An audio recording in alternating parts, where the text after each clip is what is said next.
সাবেক সেনাপ্রধান জেনারেল আজিজকে নিষেধাজ্ঞা দেওয়া হবে তা আগেই যুক্তরাষ্ট্রে বাংলাদেশ দূতাবাসকে জানানো হয়েছিল। মিট দ্য রিপোর্টার্সে কথা জানান পররাষ্ট্রমন্ত্রী ডক্টর হাসান মাহমুদ। জাতীয় প্রেস ক্লাবে সাংবাদিকদের তিনি বলেন, নির্বাচনে অংশ না নিয়ে একটি গোষ্ঠী দেশের বিরুদ্ধে ষড়যন্ত্র চালাচ্ছে।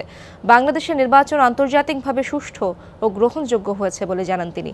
৭ জানুয়ারির নির্বাচনে জয়ের পর আওয়ামী লীগ সরকারকে ৮০টি দেশ ও ৩২টি আন্তর্জাতিক সংস্থা অভিনন্দন জানিয়েছে বলেও জানান পররাষ্ট্রমন্ত্রী। তিনি বলেন, শুধু বাংলাদেশই নয়, ইউরোপের অনেক দেশেও এখন ভোট কম পড়ছে। পররাষ্ট্রমন্ত্রী বলেন, বিশ্ব পরিস্থিতি টালমাটাল হওয়া সত্ত্বেও বাংলাদেশের অর্থনীতি সচল আছে।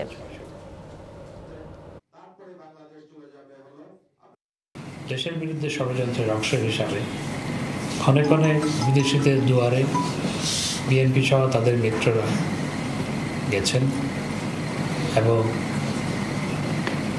দেশের গণতান্ত্রিক প্রক্রিয়াকে বাধাগ্রস্ত করার অপচেষ্টা চালিয়েছেন।